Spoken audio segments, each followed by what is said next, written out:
Hello, everybody. I know you're expecting to see Kat Hobson, but Kat Hobson is on vacation and asked me to sit in for you. I'm going to do my best, and I think I got us a really good guest too today. Um, I've managed to ghost with him probably for the last 7 or 8 years, and we've gone to Scotland.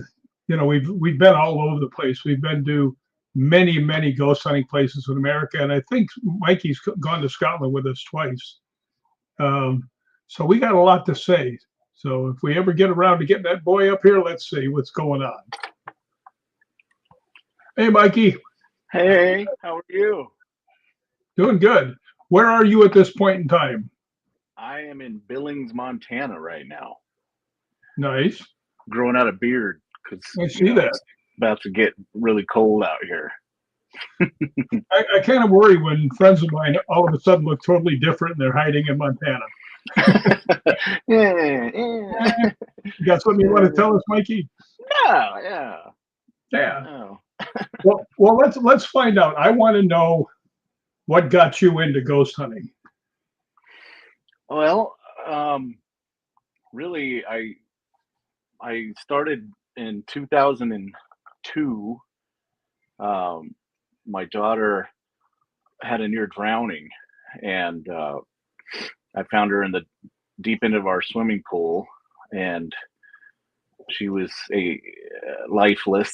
And so I started CPR, and we worked on her for nearly a half hour between the time I got her out of the pool and at the hospital when they got a pulse back. And we spent a month down the hill in the children's hospital. Hit or miss. We didn't know if she was going to make it or not, but she did. We were there about a month or so and got her home. And right after we got home, her and I both were waking up in the middle of the night with night terrors. Just she would be screaming, I'd be screaming, like reliving the whole drowning and everything. And then I would have to run downstairs and get her every night. And finally, this went on for a few years. So as a father, just in general, you want to know what's going on with your kid. And then after something like a near drowning, doing CPR on your own kid, it was terrible. So I asked her what's happening. One night I had her and she was shaking so bad, and she said, "Little man's trying to get me." And I said, what are you talking about, little man? She's a toddler, and she just kept saying little man. And so I didn't know what to do. I felt like, there's this imaginary thing she's seeing that's tormenting her. I don't know if it's trauma from the drowning. I don't know what's happening. And then at that time, who do I talk to? I work in the medical field. I can't go to the hospital and tell doctors that my kid's seeing ghosts. Like at that time, it was just, I was kind of trapped in my own head. So fast forward to 2004, Ghost Hunters comes out in October. And my father passed away of a heart attack in September, a month before. So I was really a mess. I just was looking for answers. And then, that first episode of Ghost Hunters with Jason and the original Ghost Hunters crew was in a home with a woman who had a little girl that was seeing and hearing things. I thought, well, this is perfect. I'm going to watch this show and see what these guys are doing, because I got to figure out what's happening with my own kid. And so that's what started my paranormal journey, really, like as far as investigating. I started buying everything that I saw them using on TV, and then I started watching everything I could see on paranormal, anything, Paranormal State, Ghost Adventures, anything that started popping up after that. I was just watching every show, seeing what equipment they were using, and I kind of became a tech nerd, trying to find my answers to my own thing. Hey girl, hey, Lori popped in. So that's what got me in initially. Here we are in 2026. My daughter just had her baby last month, her first baby. So she's doing fine. She's well. I have no reason to be, scared or worried anymore. But what I found with this paranormal family it's like therapy for me, if I'm being honest. Back then, going through that, I never did seek help. dealing with that professionally, but I found that I could tell these stories at events, and there were people there that could relate, and they didn't look at me like I was insane.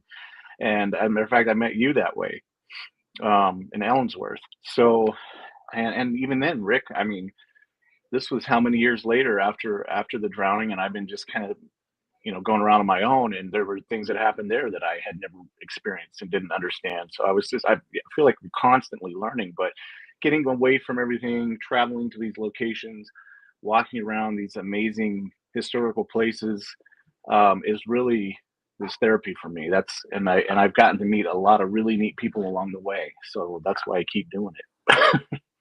Well, just to clear something up for the people that are listening, tell them what your background is as far as medicine. Yeah, so at the time when my daughter drowned, I was an EMT. I was driving an ambulance and working in the emergency room as a tech, and then I've since got my RN. So right now I'm a travel nurse. I work in the cardiac cath lab. So if you're having a heart attack, you come see us, or a plethora of different things. So you need a pacemaker, your poor vascular blood flow. I mean, we do a lot in that department. So I'm currently working in Billings as a travel nurse. Have you ever sat and thought how lucky it was, or someone was watching out for you, that the girl that started to drown actually had a EMT guy for a father? Honestly, Rick, there were so many crazy things that happened that day. I've never taken credit for that. I won't. I'm sorry. Oh, hey, Tracy. Yeah. I've never taken credit for any of that, Rick, and I won't. It was a higher power that was there that day. And everybody's, got their beliefs and things. I had some crazy experiences that day that are just out of this world, literally. So I did what I have been trained to do. I provided oxygen. I did CPR on her, but there's no, I also see, I've seen kids with less time down that didn't make it. I've seen kids that never came off the ventilator. The parents had to make the decision because there's so many variables and so many different circumstances. I had survivor's guilt for a very long time, working in the medical field, having to hand a mother their child that didn't make it, versus me. I go home to my daughter who survived after almost 30 minutes of no pulse. So it was really, it's always been a miracle to me, Rick, and that's where I leave it. I will never take credit for my daughter being here today. I know that at some point I got my wits together and I did the things that I felt like I needed to do and that I've been trained to do. But she's here because of a higher power. She's a miracle. And I'll stick to that story till I'm in the ground.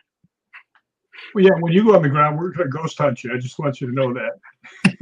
I'll talk to you. Yeah, better respond. How long have I known you? Like 8 years now? Well, Longer? We met in, was it 2018? Yeah, that would be. We're creeping on 10. Yeah. Wow. Creeping on 10 years. We met in Porterville, California at the Colonel Allensworth State Park with the Porterville Ghost Society, Kat and Shannon and the crew there. We're putting on an event, all good people. And you, Jamie, Min's house at the time. But her and I became friends on the Queen Mary. And then she introduced me to Kat and Shannon, who had brought you in for that event that weekend. And so it was just kind of all tied in together, I actually stole Jamie's daughter to be my sidekick up there. Yeah, poor Allie. Yeah. Been right since. Yeah. I'll take the blame. She's doing well too. She's got a beautiful little family, and I mean, everybody's growing up. We're getting old, buddy. I mean, when I say we, I mean you. Yeah, there's no doubt. I am sort of on the elderly side. You look good. Yeah. All right, let me ask you this, because we have gone to a lot of amazing places together. I mean, a lot. And a lot of times with the host of this show, Kat Hobson Yeah. and Lori Dorsey, we've got like a foursome that will go out. And I got to tell you, that's a pretty powerful foursome because we tend to get a lot of stuff while we're out. And some stuff you just can't understand. It's, oh, that looks better. Your light just came up a little bit and you look better on the screen now. My light came up? Yep, sure did. Oh. Well, it wasn't me. That's what I'm saying. Yeah. Where would you most like to go? Where would I most like to go? Wow. Wow.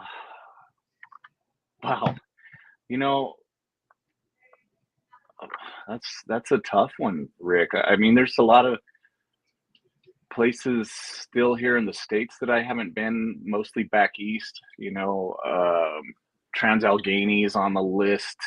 I finally made it to Waverly, which was my bucket list place, and I went 4 times when I was working my contract in Louisville, Kentucky. But I love going to Tombstone. Both times I went with you and had a great time there. Scotland never gets old, no matter what, where we go out there.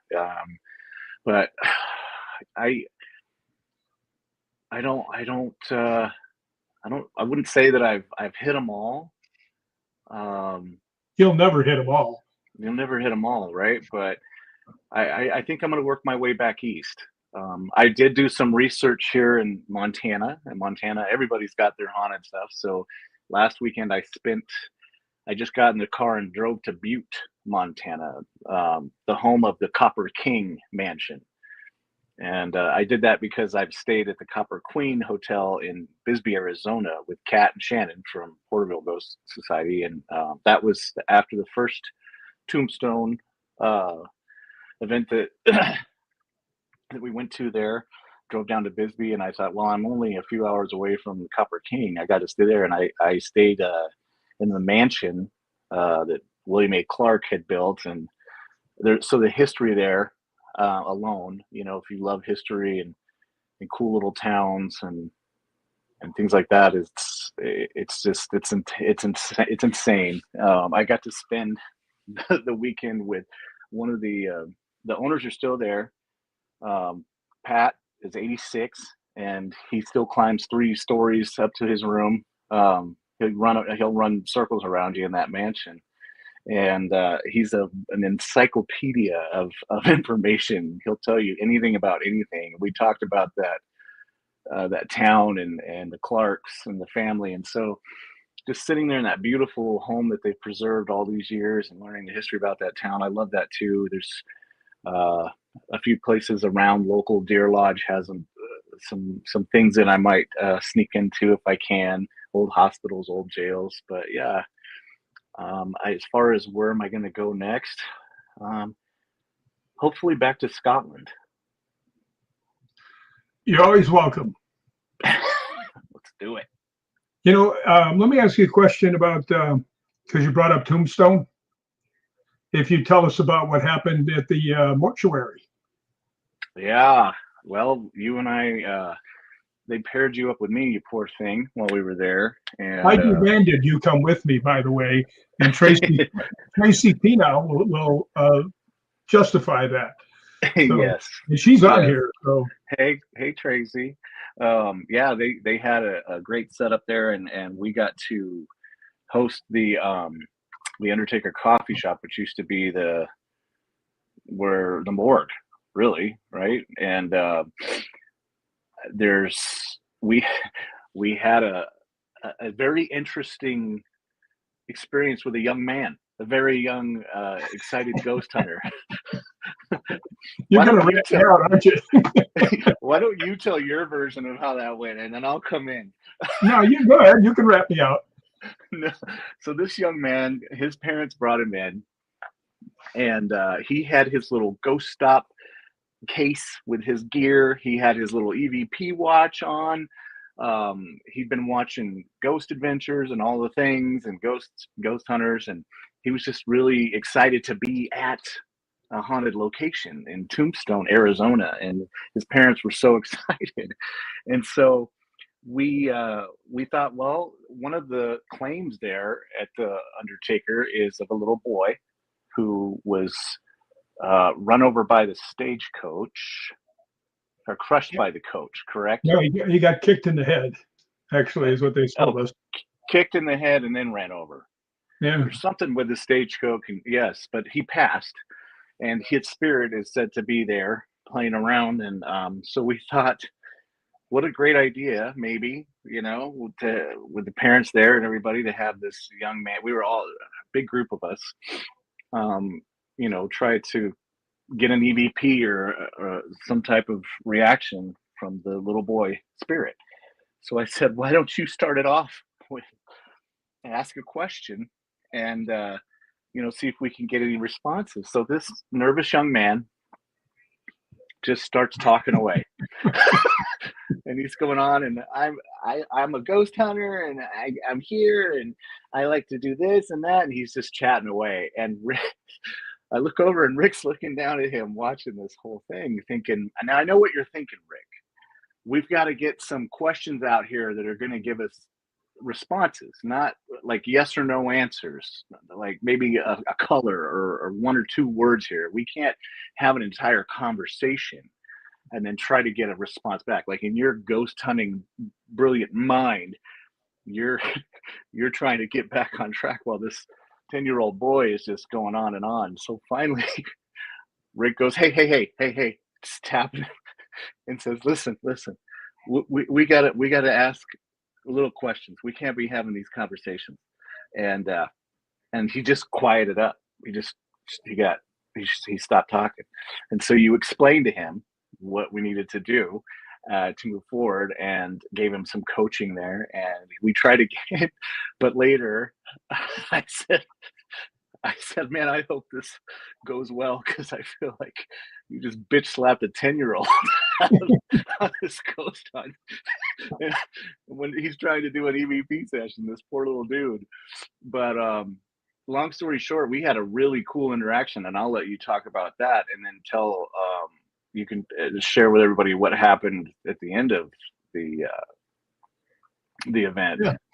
Well, what happened is, I think I asked, might have been you that asked, the little boy who got killed was named Danny. And I asked the boy that was there, his name was Lincoln. And I said, Lincoln, why don't you ask if there's any kids here that can play with you? Right? And the thing came back and said, yes. And I said, ask him what his name is. And he says, Danny. And you and I both went, yeah, this is exactly what we're looking for. So they had a little, go to back and forth a little bit, not overly enough, but enough for him to say his name was Danny and a couple other things. But after they left, because they were circling, we were two of the celebrity guests, and they would bring in another group after about 45 minutes to an hour. Another group would come in, and when they came in, the first question I asked, I said, hey Danny, do you remember the little kid you were talking to? Do you remember his name? And he goes, Lincoln. You can't come up with Lincoln by accident. No, so that was separate really group. cool. Matter of fact, you were telling the group that had come in what had happened with Danny. Yeah. And then asked if you remember the little boy, and said Lincoln, and everybody in the second group was like, what? Yeah, that was pretty cool. But the nicest thing, here's I'll read what it says here from Tracy. And his parents came to the city's booth the next day and told myself and the social media guy that you two were the most wonderful ghost hunters ever. They were the most grateful parents. Wow. That is pretty cool. Pretty cool. If you ask me now, Rick, why am I ghost hunting still? I would say at this point, it's for those comments right there, those moments right there, because we've got enough experience under our belt that when there are people coming into this like me, who didn't know it was happening, 24 years ago, you and I can kind of team up and help people understand that whatever their experiences are their experiences. They're not necessarily crazy. It's just, there are things that happen that aren't explained. And and we can have moments like this where, you know, the parents brought their child to Tombstone, Arizona, to give him a ghost hunting experience, and it went exactly as they had hoped, and so we were able to be a part of that. So that's, yeah, that is pretty cool. There was another young girl there, Tracy Pinow's daughter, and her name really is Sky King, just like the old TV show. Of course, you guys probably aren't old enough to remember it, but I am. But she was like the size of a coffee cup. She was a little tiny girl and real shy. And Tracy said to me, she goes, you know, can you guys talk to her and stuff? She's real shy. She's really in her shell and stuff. And by the end of she hung out with us. And by the time the thing was over, she was like jumping off the things, hitting you with elbows. Oh yeah. She really came up, but I promised Tracy I would keep an eye on her. And we were out. It was really dark, and we were at the Tombstone, the Boot Hill. And I'm looking around. There's all these small bushes around, right? And Sky was standing there. And I turned around and looked, and she was completely gone. And all I see is open up. And I said, "Holy crap! Where'd she go?" And she stands up. She was squatted down like a bush, popped up, and she was laughing. Got him. Sky said that I owe her pizza. Yes. Okay.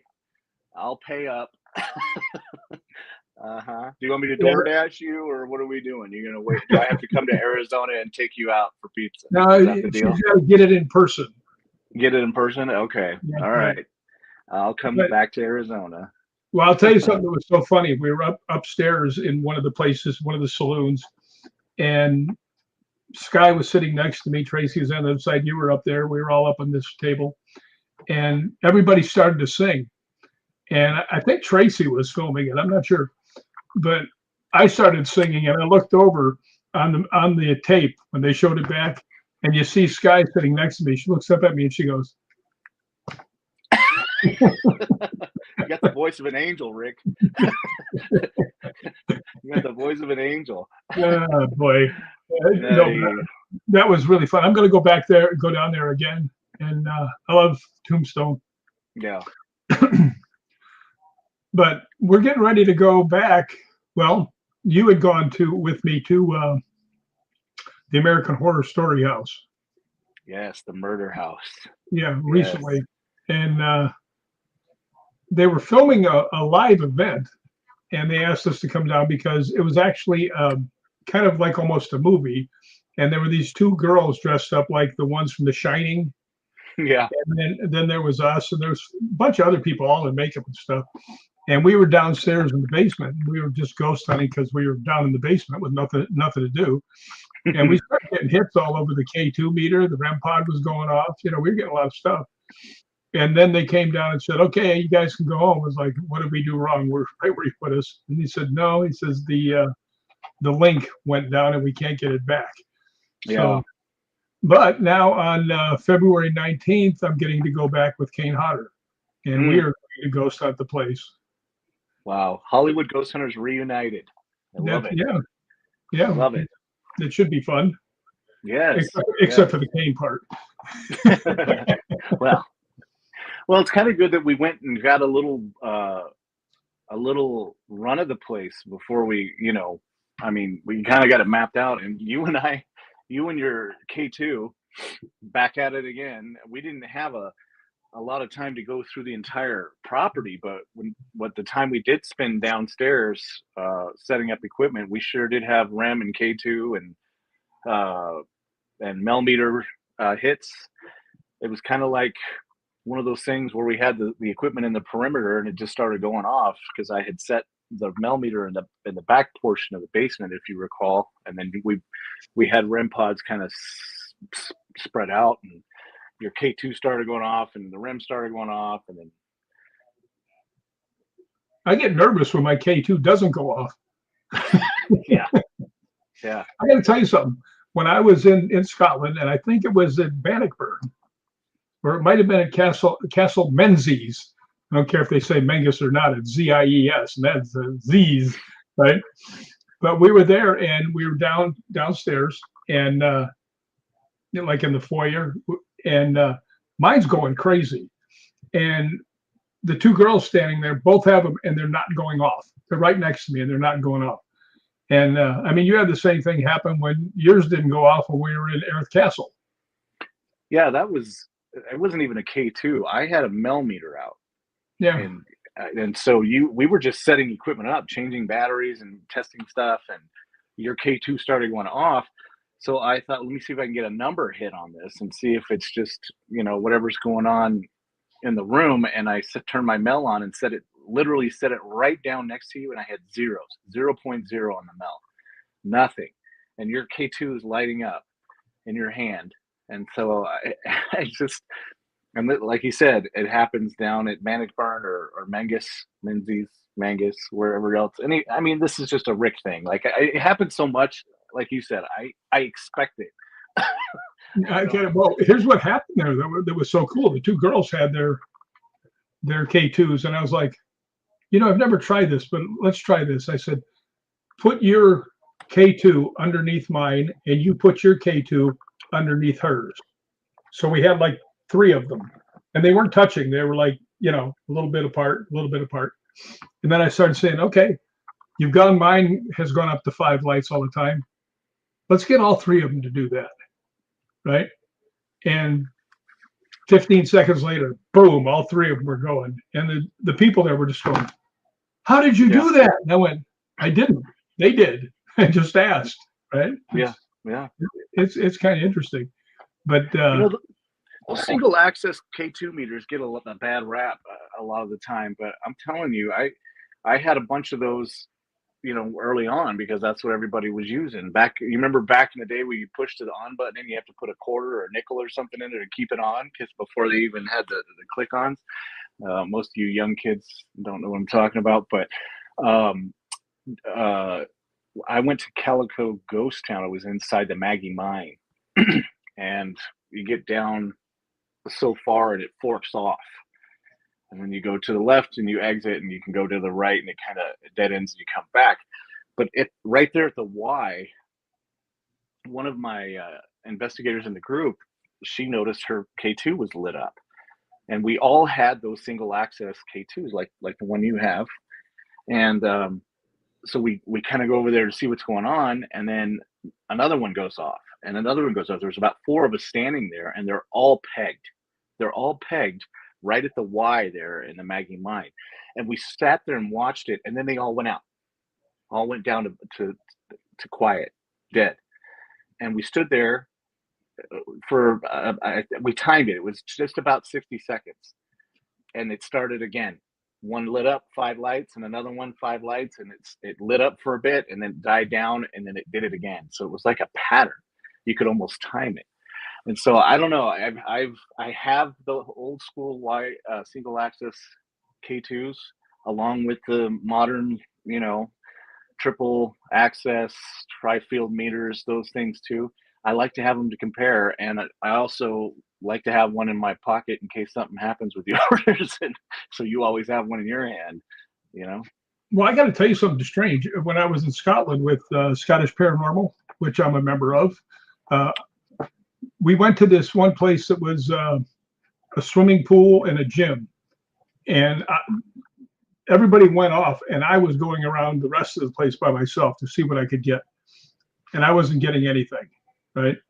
And finally, I decided to catch up with the other guys. When I got down, Ryan was doing a session, and it was a small weight room, with like the old Nautilus machines and Universal machines and stuff. And everybody was sitting on the ground. And I'm standing in the door trying to stay out of the way. And I put my K2 in my back pocket.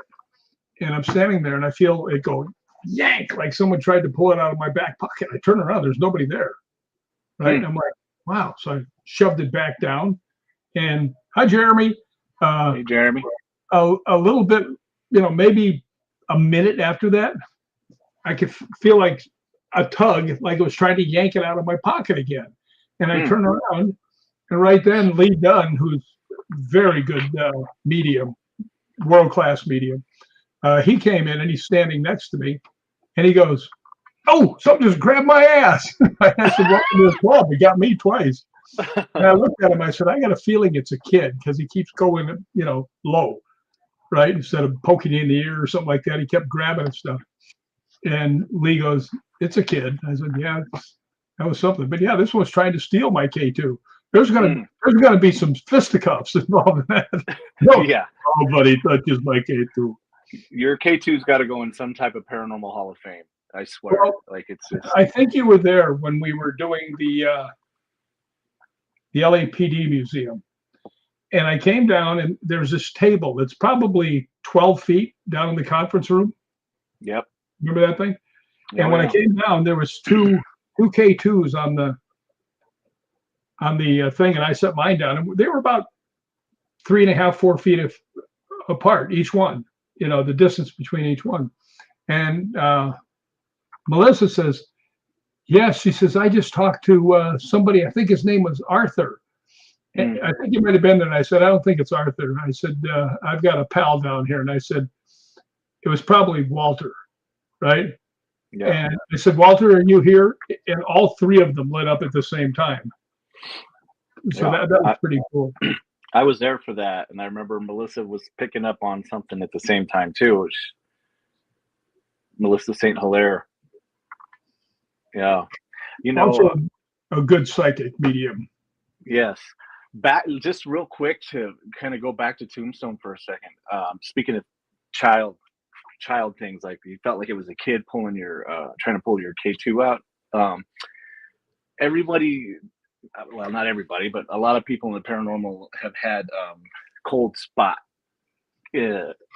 experiences, and I have along with the way, 20 something years of doing this. I always bust out equipment, and I really just kind of discount it to where I'm at, location wise, broken windows, whatever. When we were in Tombstone with Lincoln, after that little EVP session had happened, I don't know if you remember or if you had moved on, but I had set up your favorite paranormal equipment, the cat balls in the corner. And I know. But it started going off. The cat balls started going off. One of them did.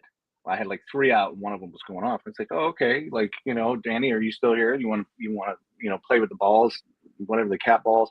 And I was trying to get my camera. I was doing something with my camera. I was sitting there playing with my camera because I was going to record this cat ball thing happening. And coming up on my right side, I felt as if someone was walked into the space, standing there, ice cold, like a child height, like a little person walked up to me. I could feel it. I could feel density. I could feel cold. I had never in my paranormal career experienced that kind of a cold, temperature change where it was dense, like something was there. And I mean, even now, goosebumps talking about it. I was almost frozen, no pun intended, sitting there and trying to get my camera to go on. I had given one of the guests my thermal camera to go walk around with, and I was kicking myself because I think this would be the perfect time to have that. But the child spirits, that in Tombstone at the Undertaker Coffee, I had a crazy. We had a collection of experiences there, I would say. But as far as your K2 goes, I think I was part of probably the greatest encounter you've ever had. I would venture to say one of the greatest encounters you've ever had in your entire paranormal career with your K2, and I got to witness it in Balgony Castle. Hey, Carl, can you put up the picture of Balgony Castle for us? Yeah, Balgony Castle is my absolute favorite place there, and I became really good friends with the laird. And it's in Scotland they call him laird, in Ireland they call him lord. I guess it's because the Scottish people can't say lord. But yeah, we had a freaky thing happen. I mean, absolutely freaky.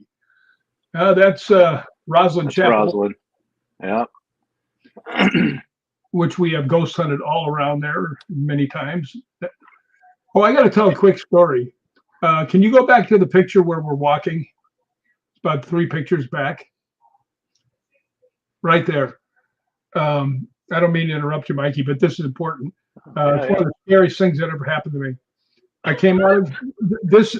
If you can see, there's nothing where you can hide. There's the hedges on both sides, and that walks right into the city, right? You can see everything. There's nobody hiding or anything like that.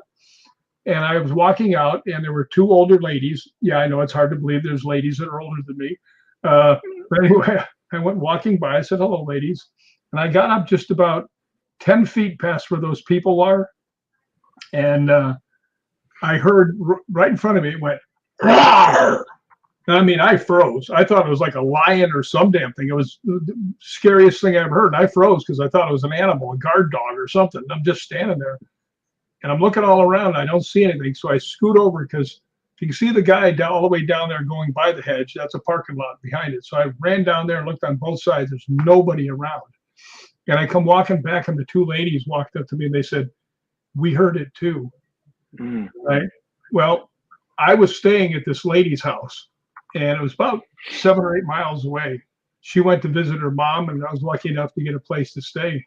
And I'm walking through the forest and everything else, and about 7 or 8 miles. And I'm kind of shaken up by that, because anybody that really ghost hunts a lot knows what those real demonic sounds sound like, and that's what it sounded like. Yeah. So I got down to where I'm about a block away where I'm supposed to go, and I'm standing there waiting for the light to change, and I'm still kind of shook up. I'm not sure what to do. And I just looked up and I just said, I think I could use a little help with this. And I looked down and thinking, I think you've seen this picture before, Mikey. I should have sent it up. But I looked down, and there was a picture of my shadow with a big cross in front of it. Yeah. And I mean, it was awesome. But yeah, it's amazing some of the stuff that happens when you're not even, investigating. It just pops up for you. Yeah. Yeah, I remember seeing that picture. You have shown me that picture before, and that's another crazy Scotland story. Yeah, that was really something. But yeah, there's so many things. I think of back to why don't you tell them what happened at Balgony that you said was so? Well, that is my buddy, the Laird. Yeah, and that is his dog, Alfie, and unfortunately, they're both gone now. Yeah, they're together now again. And what was so cool about Alfie? I'm allergic to dogs, most of them, and I mean, he's an Irish wolfhound. He's got enough hair to start a rock band, right? And he'd always come over and he'd jump on me, and I wasn't allergic to him. I'd wrestle with him, and it was really cool. Yeah. And for some reason, the Laird really took a liking to me. I mean, as soon as I met him, it was like we were the best of friends. And finally, when I went back, he passed away. Yeah. And why don't you tell him what happened? Because I don't want it to come from my perspective. When we got into the museum at Balgony. Yeah. Well, the first time we went to Scotland, we were very fortunate I was very fortunate to get to meet him. And so he shared stories with the Balgony. He did all of the woodwork, a lot of the woodwork in there, most of the woodwork in his own shop. Hang on a second, Mikey. Hey, Carl, can you put up the picture of the woodwork door? So go ahead. Yeah. So but to hear the stories from him and the passion that he had for this castle, and even the story of how they came across it and how they, ended up with it, like everything was just, it felt like it was meant to be his. And he lived there and loved it. He just loved that place. And he did a lot of the woodwork there, intricate carvings in his own workshop right there at the castle. And so we got to meet him and spend some time with him. And shortly after we got back home from that trip, he passed away. And so, but he was 92 when we met him. He was up there. I'm not exactly sure how old he was. Yeah, he was in his 90s then. But you couldn't tell though. He was No. as sharp as a tack. Oh yeah, yeah. He knew everything about. I mean, yeah, exactly. Sharp as a tack. It was just an honor to meet him. And so coming back to Balgony, Scottish Paranormal, Gregor and Ryan and the crew, hosting events there, had there was a door. That is the Laird's his own private residence, and that's up on the 3rd floor. And all of those pictures up above are the former Lairds of the castle, and he painted all of them and put them into the ceiling.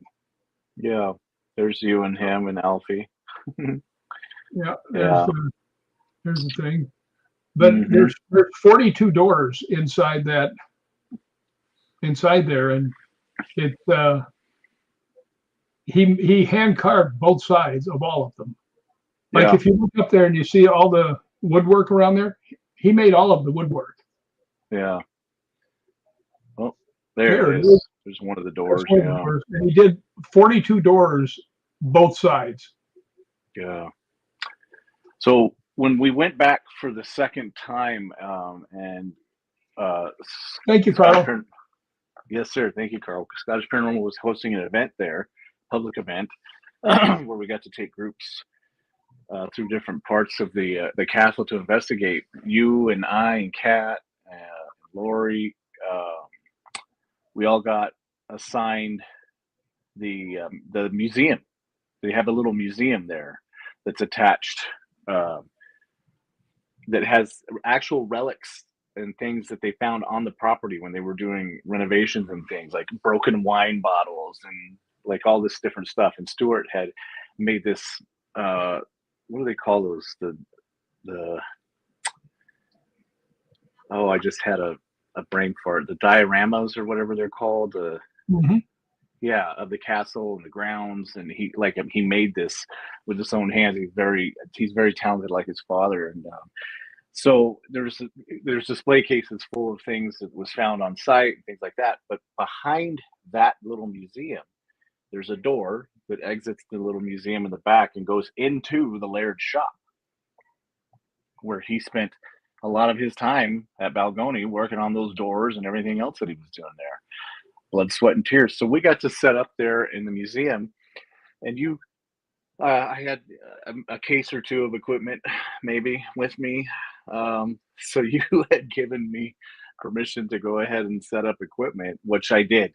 I set up equipment around that museum, like how we had done the first time we were there up in the Laird's Hall. Do you remember that?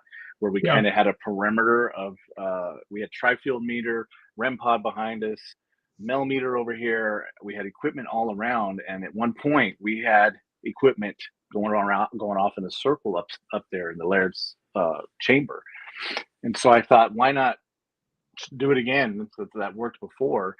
And so I had a REM pod behind you, a millimeter behind me. Everybody had their K2s. Kat had her cameras. Like we had equipment everywhere, tri-field meters, everything set up. And the first group comes in, and we start, telling everybody, introducing, getting a little history. What brought you into the paranormal? How long, are you a seasoned ghost hunter or a beginner? The things that we do. And your K2 starts going off, as it does. And then I would just release it to you. Take it from there. Share your experience with everybody. Like, what do you feel? What happened? What do you feel? Well, what was so strange is my K2 went all 5 lights and froze. And I looked over, and Lori had a K2 meter, and hers was stuck on 5. And somebody else had one too, and all of them were at 5. I mean, the level of energy in that room was colossal. And I kept asking, let it go down so we can ask questions. And I turned it off, turned it back on, and it went boom, right to 5 again. And I turned around and looked, and right behind Kat, the REM pod was going off, like all the lights were going off at the same time. And to my eye, it looked like the electricity was going up the outside of the antenna. And that's the same thing that Kat said. But every piece of equipment went off. Kat had her camera, and she had just charged up all her batteries, and Mikey had extra batteries, and 3 batteries that she put in, all of them went. So I mean, it was amazing how much activity was going there, and shows you what a genius I am. I'm sitting there and I'm saying, boy, this has got to be somebody that knows, the equipment and everything else, and everybody's looking at me like, right? And then I went, holy cow, it's the Laird. Right? And they're looking at me like, it's about time. But that was amazing. I've never seen a reaction like that. No, and I remember afterwards you saying, I think I'm done. Do you remember telling me that? Yeah, but that was, you know what? It got more of it the next night. Yeah. When we went, and I sat on the tombstone because I couldn't walk any farther. Right. And the K2 just went absolutely apeshit crazy. I have to tell the story because it's so cool. I was with a girl from Highland Paranormal. She was a newbie. And we're walking along, and I have really bad knees. Matter of fact, I've got surgery coming up here on one of them. And we've been walking about 8-9 miles that day, and my knee was just saying, sit down, stupid. And I'm looking all around. There's no place to sit. And I can't sit on the ground because then I can't get up, right? So I'm looking around, and I see something that looks like a coffee table. So I just said, look, I mean you no disrespect, but if I don't sit down, I'm going to fall on you, right? Yeah. So, and I'd walked around this entire cemetery and didn't have a blip one time the whole time we were there. I sit down, it goes off 5 lights, right? The girl kind of goes, whoa. And I said, are you mad at me because I sat down on you? Bam, 5 lights again. I mean, these were instant answers, not like, okay, wait 20 seconds and something blinks. And I said, look, I'm really sorry. My knees are killing me. I have to sit down. Can I sit here for 30 seconds and then I'll get up?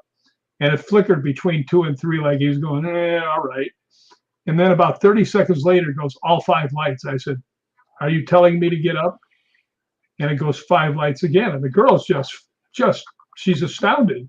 And I said, I'll tell you what, do it again right now, all 5 lights, I'll get up. Bam, instantly. The girl goes, what are we doing? I said, I'm getting up. Yeah. But that was the night that I told you guys, I said, after yesterday with the Laird and then this, I think I'm done. Everybody says, why would you be done? I said, when am I ever going to be able to get something better than these two? It was amazing. Yeah. Let me ask you a question now. Seeing as you're one of the most wanted people in Scotland after droning everybody's. You are lucky I have friends. That's all I got to say. Yeah. What happened? I won't bring his name up, but you are really lucky.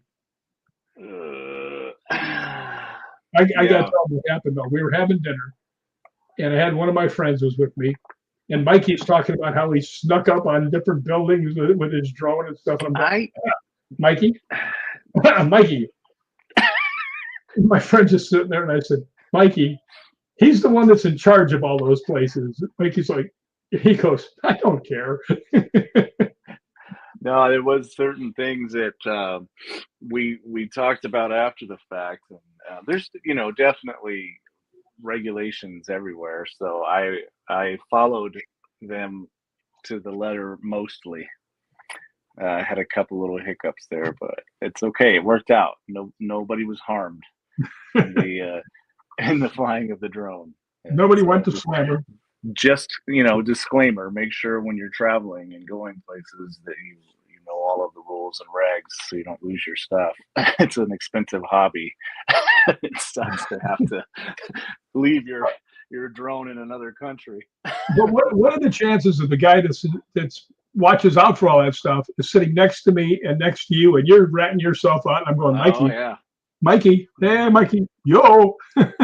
Yeah, hey, Ixnay on the Ondre. Oh, Sky's here. Hi, Sky. How do we know it's you? You might be pretending to be a bush again.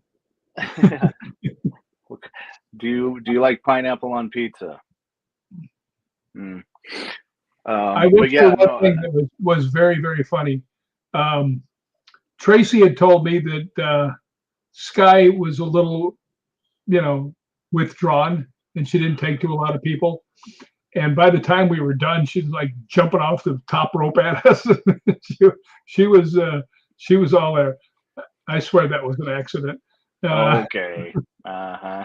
Yeah, that's what they all say. Yeah, Sky's like 3 feet tall. It's a little tiny thing. My But, legs were tired, she said. Sky's funny. She is Sky's funny. She's hilarious. Yeah. When she gets going, she cracks me up.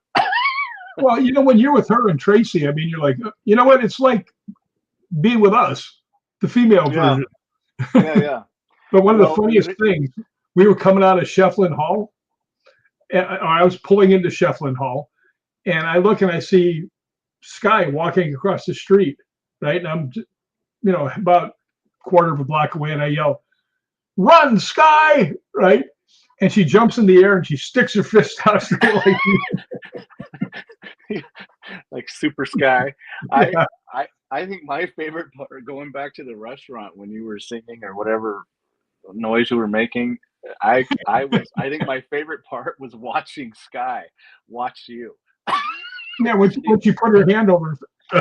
She was just like, Mom, did you really stick me with these two? Like, Yeah, what's going on? Yeah. Can I only pick one? But you had fun though, right? Come on. Sky, did you have fun with us? You had a good time. It was a great weekend. Yes, it was. Yeah. I'm really looking forward to get back there because I have 1 day of free lodging. Okay. After I started yelling at them about the conditions I had, which you saw. Oh yeah. Oh, there she is. Yes, I did. Yeah. Yay! Yeah. We'll do it again. A little reunion at some point. But you got to quit picking on little Ricky. You'll have new knee. You'll have a new knee. Yeah, I'll be able to run away. Yeah. I got to tell you, I'm getting my knee fixed. I'm getting a knee replacement. And I asked my doctor, he's sitting there and he says, and this will make you heal better. I paid $4,000 for a special implant he's going to use. And he said, it'll help you heal faster. It'll be stronger and everything else. I said, will I be able to run fast? And he looks at me and he goes, could you ever run fast? And I said, yeah, I could. But it was about 40 years ago. He's like, define fast. Yeah. What does that mean to you? Yeah. No, I mean, you might be able to tackle those stairs in Scotland a little better. Well, that is absolutely my plan. And I have wanted to do the West Highland Way for years. Oh, yeah. And I'm going to do it. If my knee gets to where it's functional. Yeah. And I actually went out and bought a stair stepper machine, you know, $100 one. And that thing is so good. I mean, I can feel my legs, you know, getting a great workout and stuff. So I'm really looking forward to climbing some hills. You should try it backwards. I thought about that, but it's not that kind. It's, you know, there's nothing to hold on to. Oh, I don't think it would work. It'd just be funny. Yeah, you'd hear a big thump and I'd be laying there like a piece of salami. Why do I like you? I don't know. I'm trying to I must have done something awful to you and I don't remember it. Let's switch up here and talk about the LAPD museum. Okay, yeah. Mikey, by the way, has a lot of really good ideas. And usually I'll say, it's not a bad idea, but let's go a step farther. And he came to us. LAPD has got all the big evidence from all the, you know, the Manson family, the North Hollywood shootout, the stuff that happened up to Sharon Tate and all that from the Mansons. All that evidence is in this building. And it is very haunted, that place. There's no doubt about it. And Mikey calls me up one day. There's a exhibit from the two guys that robbed the North Hollywood bank, and both of them ended up getting killed. But they fired between 12 and 1,700 bullets across the street at all the people. And I remember we were doing another thing, and nobody wanted to go in there. They were kind of scared. And I said, I'll do it. And I walked in. I said, why is anybody scared of you? You're the most incompetent robbers I've ever seen. You fired, 1,200 bullets. You didn't hit anybody. I said, you both got your asses killed. I said, why is anybody afraid of you? Right. So then everybody goes, oh, all right. If he bitch slapped them, we'll go away. Right. But You cleared the room. yeah. So Yeah. Mikey comes to me and he calls me up because we were doing it like once every 6 weeks. And he says, I got an idea. Let's bring the SLS camera, the one that makes like the skeleton figures and things like that. He says, I'll use that. And let's put something that will trigger them to activate. And he says, why don't we put the news on? And I said, I got a better idea. And he goes, what's that? I said, why don't we put the sound of machine guns on? Like it's a battle. So we're up there and everybody's standing inside there. Mikey's got the SLS camera, and he reaches over and he hits the sound. And as soon as that went off, two figures right over the dummies popped. And then it looked like they started fighting because one looked like he fell out on the ground and the other guy was kicking him, right? And never saw anything like that in my life, but that was really something. Yeah, I remember that. We'd been there one time before, and we're on our way back, and I had new equipment coming in the mail. And what a surprise that is. I know. I was working on this motion sensor that triggered an audible response. So I bought one that you could record something to, and the thought was we'll just set it out there in that room, and if there's something moving around in there, it kicks that motion sensor off, and we'll hear, that's kind of what started the whole thing. And then I said, well, I wonder what if we charge the room up with like I said, if I could find an article or a video of the actual footage and replay it. And we started, brainstorming, and you said, that's a good idea, but what about just some straight up machine gun fire? Like just fill that room up with machine gun fire. So I found some stuff online, and we played with some different sounds. And I mean, you make it sound like it was super, like, we did a lot of playing around with this before we settled on a final product. And like you said, sure enough, connected my speaker up and hit play on that thing and let it run. Now, remember when we got there too, Misha had been playing the clips, the news clips so in the lobby, I believe there was a little video going about the shooting. So, well, one night we did watch Ghost Adventures we sat there and watched it. It was about the North Hollywood shootout. Yes. Yeah. And what's funny about that? They had asked, they had found a newspaper article about a girl that had killed herself at the place in the gunnery range, in the gun range. Yes. And I sat down and they showed the thing, and her name was Margaret. Yeah. Remember that? And I asked her, I said, is there any women here that passed away in this building? And it said yes. And I said, what's your name? And it goes, Margaret. Yeah. So I mean, what trip was it that you did that though? Because I remember the first time I went, the first time you invited me down there, you said, come on down to the LAPD museum. I was blown away by everything. Yeah, that was the beginning of the end. Beginning of the end. But I remember going down to that basement and walking down through that shooting range area, and they still have evidence.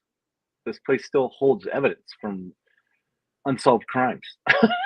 And so, but I got out of there. Do you remember me? I was standing there talking to Misha, and the light went out above us. I wasn't there when that happened. Okay, so we're down there talking, and it felt heavy in there, thick. And I usually get like a little weird feeling right in my solar plexus. And I'm not psychic or anything like that, but I just didn't feel good. And so I got out of there. And it's kind of a tight space. Maybe I was a little claustrophobic. I don't know. But I got back to where you would leave to to go back into the conference room where that big table was you were talking about. Misha was standing there, and I was saying, yeah, I just don't feel good. We were talking, and then boom, the light went out above us.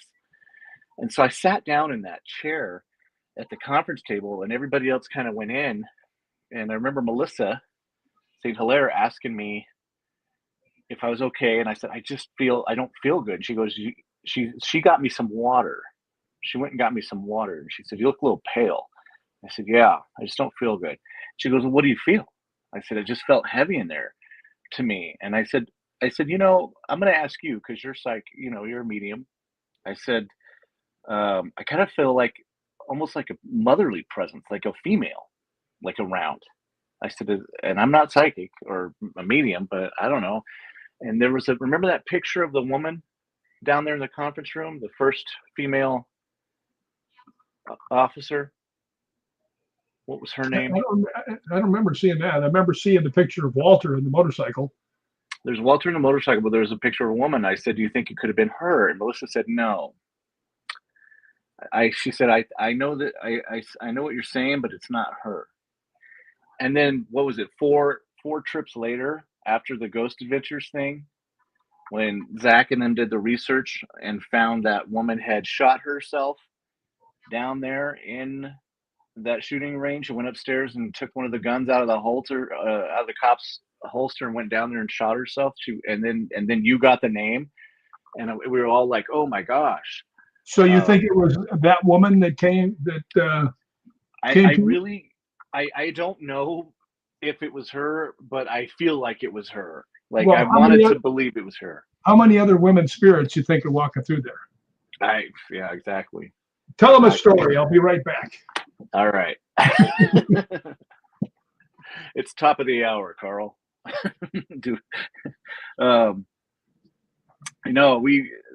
museum, we never had an investigation there where we didn't have some type of experience. And I don't know that I've ever been in a building that has had that much actual evidence or actual articles from tragedies.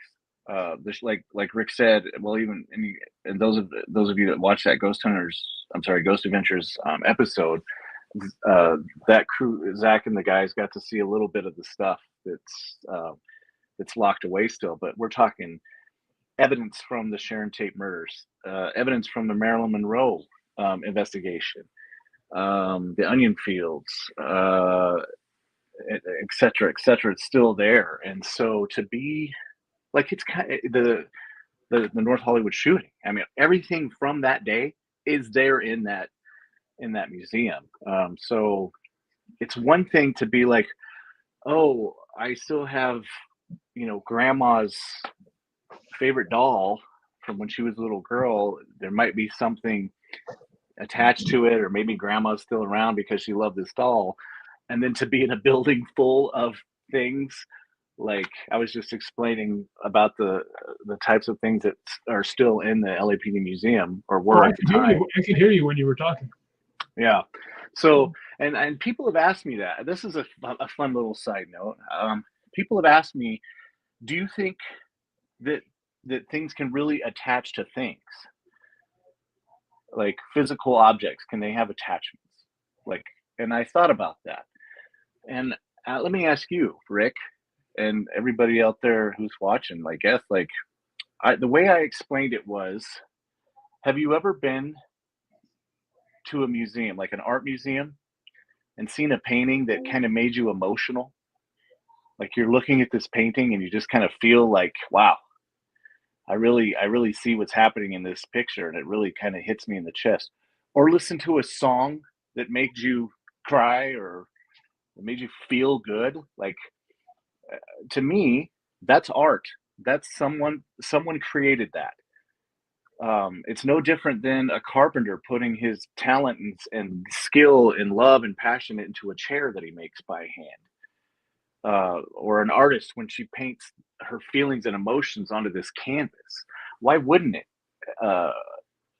Why wouldn't you literally be putting a little piece of yourself into that for the rest of the world to feel long after you're gone, like your legacy, it kind of does make sense to me that when people are so into their art, their music, their art, their furniture, whatever it is, that sure, you could have some kind of residual or something, right? I mean, perhaps, or did I Everything, lose you? perhaps.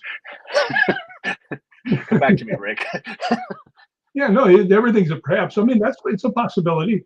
I can see Yeah. where the one thing that might really be something is a child who passed away and had a teddy bear. Yes. That would be something that would be pretty interesting. Yeah. I got to tell a story about the LAPD museum. You were there.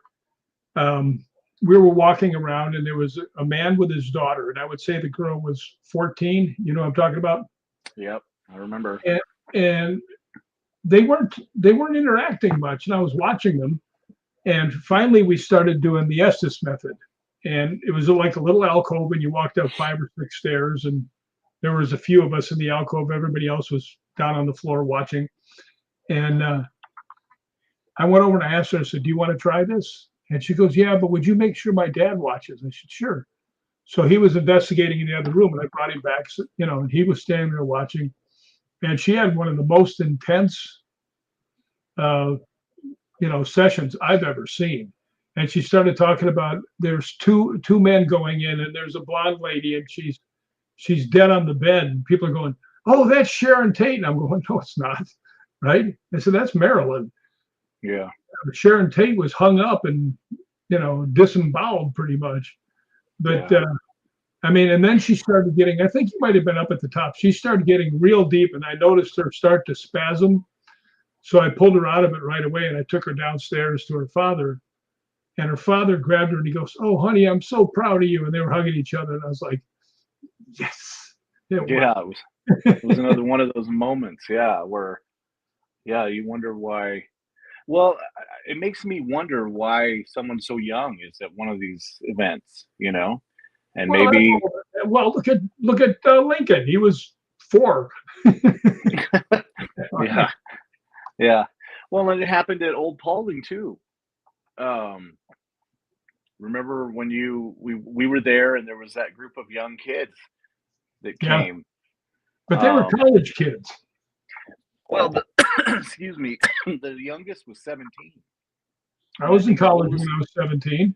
right, and the oldest was maybe early 20s. So there was that range there. But they had met um,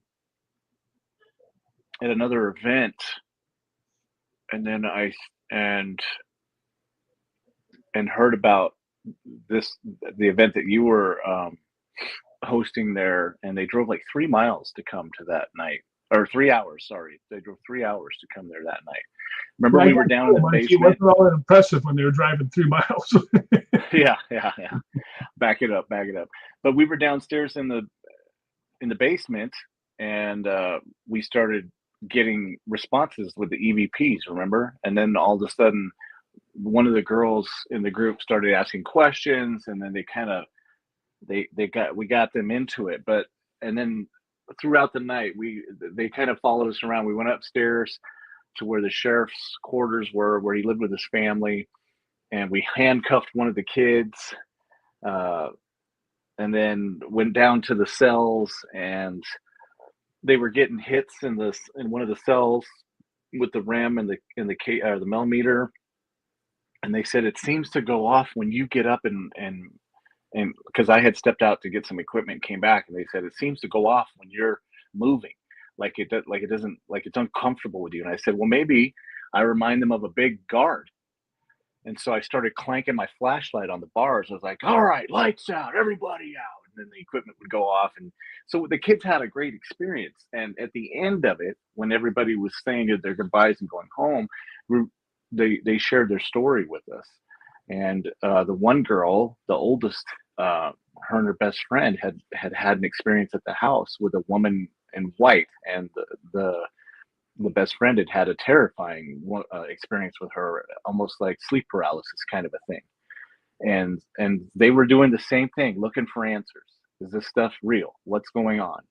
So, but initially, when they first got there, they were kind of quiet and reserved and just feeling it out. And by the end of the night, opened up, like the young girl with her father at the LAPD museum, or Lincoln. Like, it's just another one of those stories that where you feel like you got to help somebody, you know? Yeah, no, there's a lot of things that are they're life shaking, let's say, and life shaping as well. I mean, when you put somebody on the right path and they start getting answers, then that's a pretty cool thing. Yeah. Because why else are we doing this? Usually it's some type of personal experience, and we don't know what happened. Um, and we're trying to find like-minded people that feel like maybe they've answered that question. So Well, they're out there. There's no doubt about that. yeah, I found some of the greatest, the most interesting things that have happened were at private residences, where people, asked to come and do an investigation because of something that happened. And I've seen some very interesting things at private residences. Oh, I got to tell you something about a private residence. This really nice lady who lived in Malibu called me up and said, "Look, I saw you on the internet, and I have a really nasty ghost. Do you think you can help me get rid of him?" And I said, "I'll try." Right? I said, "Where are you at?" She goes, "I live right on the pier, right in Malibu." I said, "Wow, that's really hard to park down there." She goes, "Just park behind the Range Rover." And I said, "Every car down there is a Range Rover." Yeah. She goes, "I'll come out and get you." Right? So I'm standing there. This really pretty woman comes out. She goes, "Are you Rick?" And I said, I'd lie and say yes, even if I wasn't. So we go in, and she did have a spirit in there. And fortunately, we managed to run it off. Right? But she was so sweet. She had bought $400 worth of equipment, to be able to ghost hunt and everything else. And at the end, Yeah. she goes, "Well, I want you to have this as a present." I said, "No." And she goes, "Why not?" I said, "Suppose it comes back. You need some equipment." Right? Yeah. Yeah. But anyway, she's real sweet. We're real good friends now. But anyway, she walks out, and the next day, she calls me up. And she goes, "Thank you so much for helping me. Nothing happened last night." She goes, "Except for I was looking on the Ring doorbell." She says, "And I saw when I went out to get you, and I saw myself come back, and then I saw myself walk you out to the car, and you're not neither one of them." Yeah. Yeah, that's like when Lori couldn't map me with the SLS camera. Yeah. Started And wondering Lori if can I'm. map anything with the Oh, SLS camera. Lori's a pro with that thing. She kept getting frustrated. It's not mapping you. So I'm Yeah. just sitting there. And then she Yeah. always says I'm from a different planet or something. I'm starting to think she might be right. Yeah. Are you a vampire or whatever?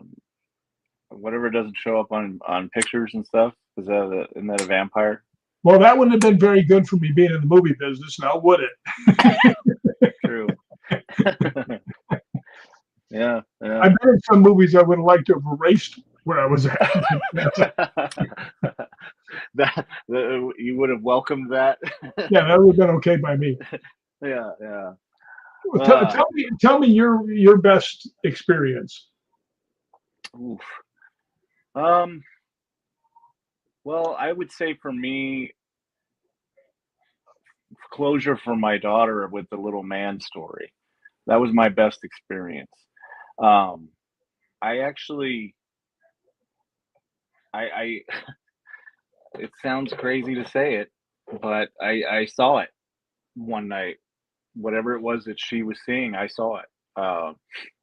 Her and I were in our living room at the house where all this was happening in Southern California, and she had fallen asleep I was holding her in the recliner, rocking her. She'd fallen asleep, and I had a entertainment center with the TV on. That was the only light was from the TV, and in the corner of the room was a corner computer desk, and it was next to the entertainment center, but it was dark in the house except for the TV light.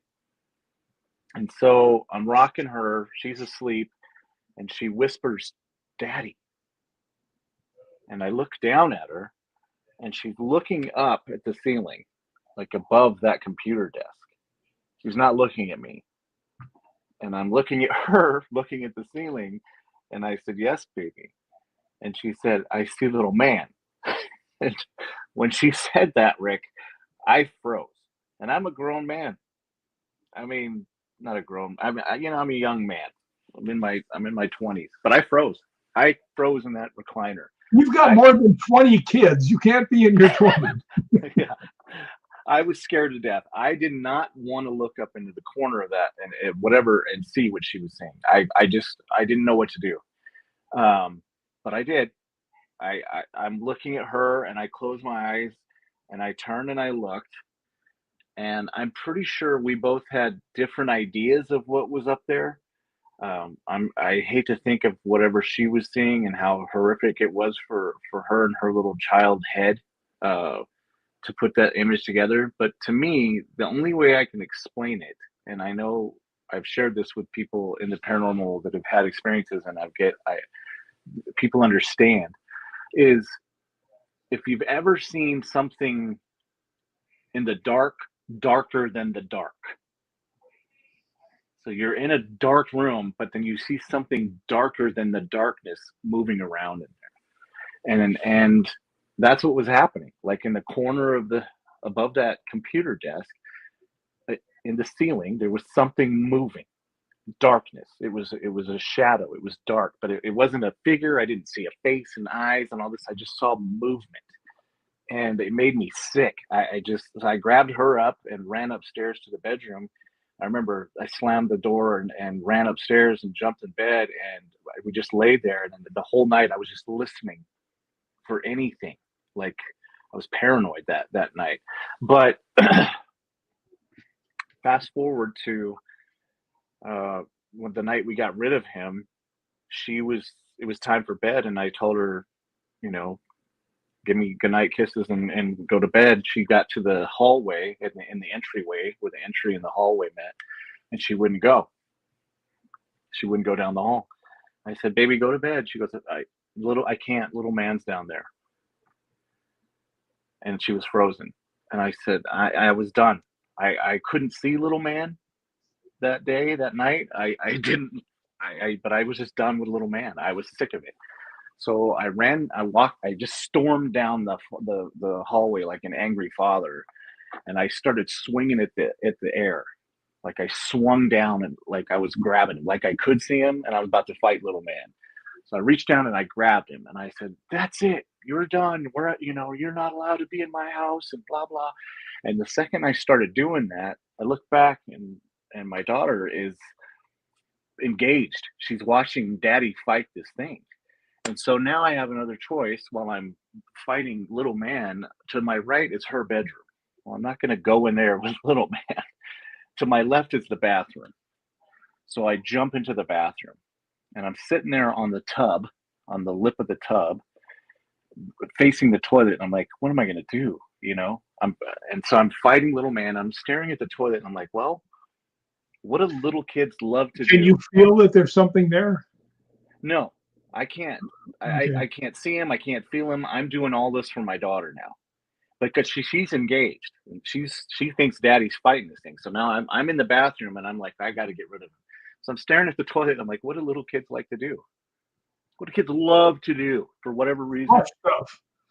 Flush the damn toilet. So I yelled at her. I said, Jelena, come help me. And she comes running in the bathroom. And she stands on the other side of the toilet, and I'm sitting there fighting. I'm just swinging, fighting this thing, like I'm balling it up. I'm like he's fighting me, like we're fighting. And then I push him into the toilet, like into the water, and I'm like pushing him. She's fighting back, and she's standing there watching. And it's happening in her little head. It's happening. And so I'm pushing him, like yelling at her. I said, Jelena, flush it. And she starts flushing the toilet, and she cannot stop. She's just hypnotized by what's happening, and she's flushing. I'm like, flush it, because normally you yell at the kids for flushing the toilet, but now I felt like I empowered her. She's fighting little man now, or this is happening. So and I kept doing that.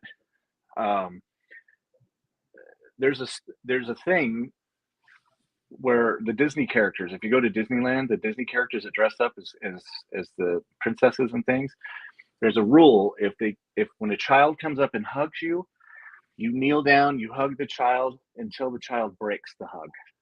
Mm-hmm. You're not allowed to do that. You have to embrace that child until they let go. And I felt like I have to keep doing this until she stops flushing. She has to be the one to be, in her head, it has to be done, right? So I'm just fighting little man, shoving away. She's flushing, and she stops. She stops, and she's shaking. She's just shaking. And I just kind of sat back down on the tub, and I'm like looking at her, and she's just looking in the toilet. She's just shaking and looking in the toilet. And then she looks at me, and I said, baby, and she goes, he's gone, Daddy. Little man's gone. And I just cried. I cried. And I grabbed her, and I sat there on the toilet, or on the side of the tub, and I was just holding her, and I just cried. And I believed that in her mind he was gone. And that's how we got rid of him. But paranormal experiences, that would be the one. I've had a lot of great other things happen as I've moved throughout the paranormal world and grown my equipment collection and Balgoni. I mean, come on.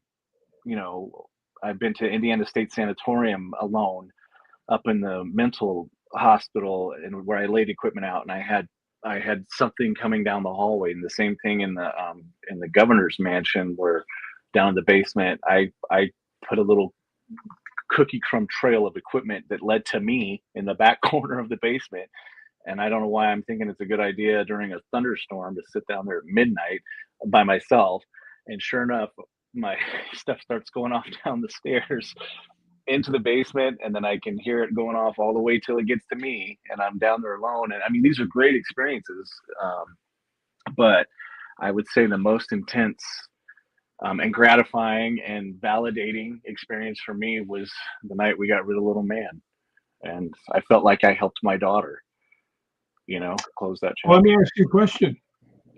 How do you know that you didn't have the energy in your hand when you flushed him? I don't. You're right. Maybe I did. Maybe at that point, just your parental instincts took over.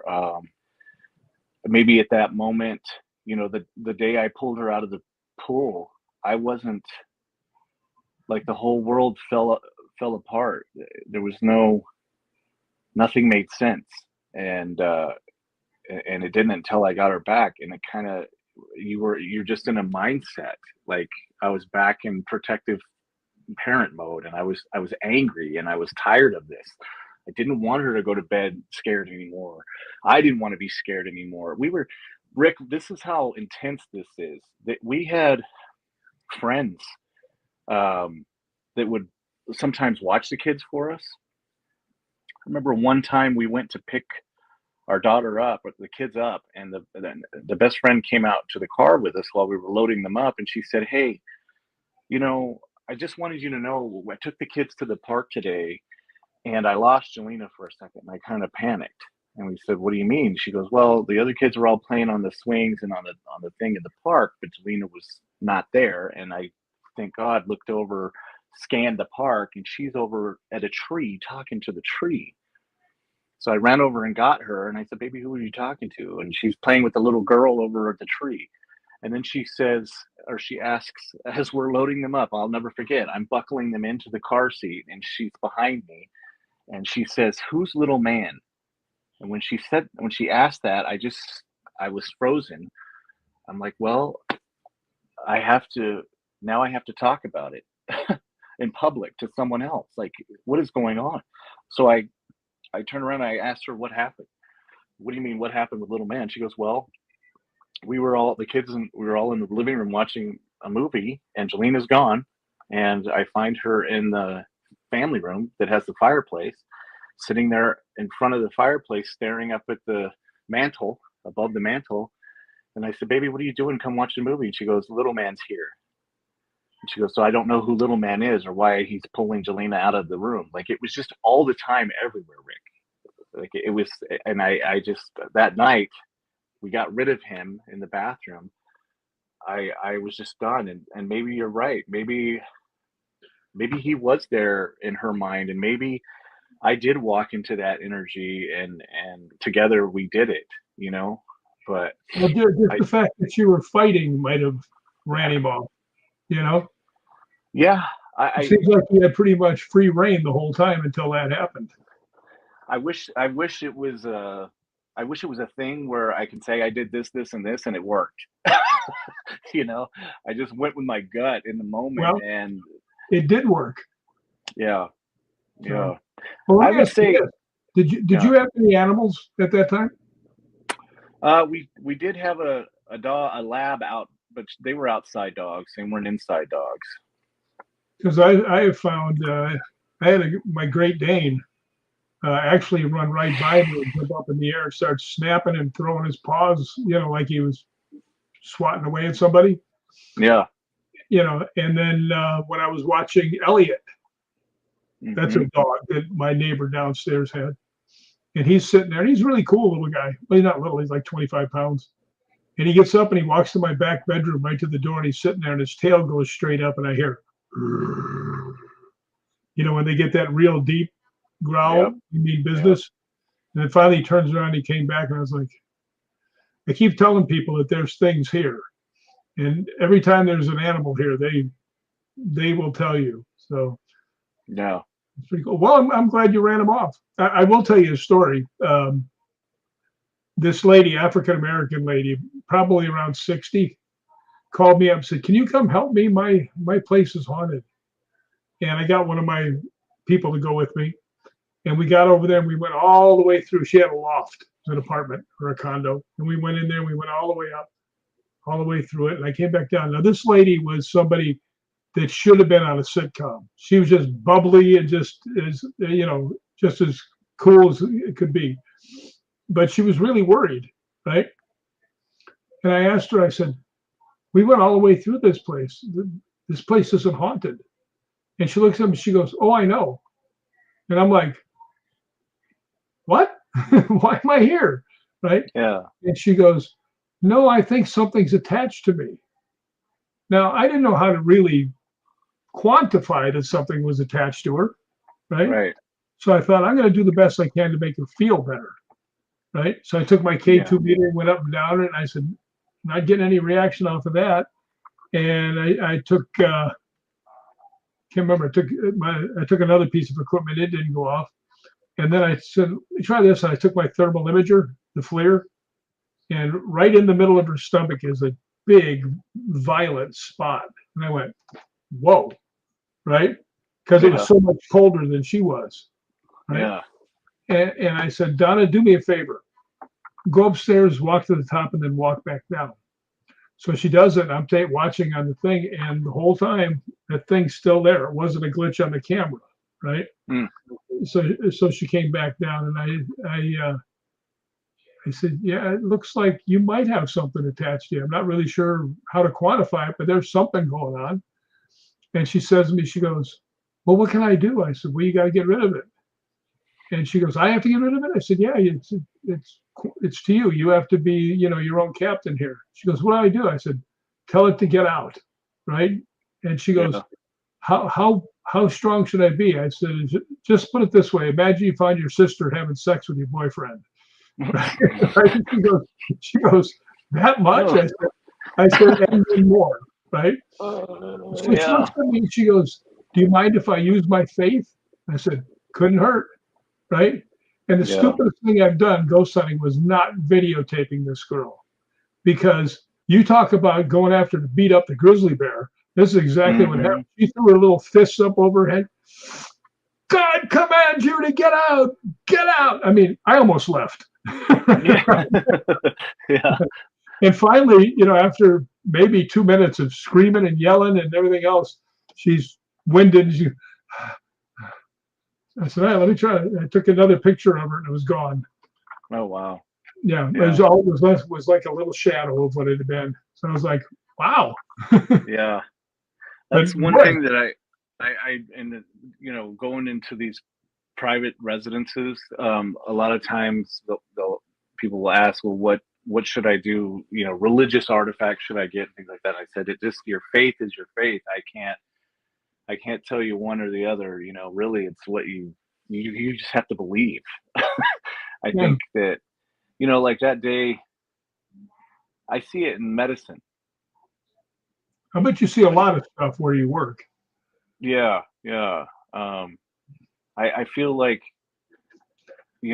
maybe part of the contributing factor of my daughter making it was not just that I did, CPR or breathe for her and things like that when I found her in the pool, but when I drove her to the hospital myself. I was doing CPR in the truck while I was driving and breathing for her. And then I would drive with my knees and do compressions. And I got her to the hospital. And I went running through the ambulance bay doors, and I kind of collapsed in the hallway. And it was strong enough to hold her above my head, screaming for help. And the staff ran over Wasn't this at the hospital that you worked at? Yeah. Yeah. One of the staff members took her from me, but when she did, the doctor said, "Oh, this baby's DOA." Hold on a minute, Jackson. Now, I've been in every scenario just about you can think of, I think, Rick, where we've said, "Oh, this baby's DOA," and we watch the family just fall apart. I mean, you watch an entire family just collapse and fall apart. I grabbed the doctor by her lab coat and pulled her down to my face, and I told her, no, we're not going to stop here. And she pulled away from me, and she said, "Oh God, it's Mikey."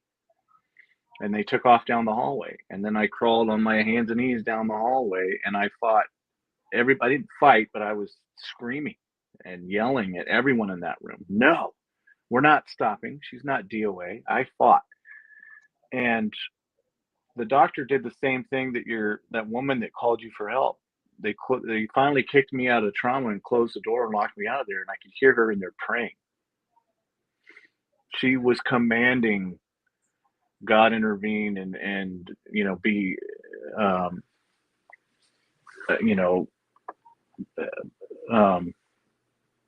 sorry.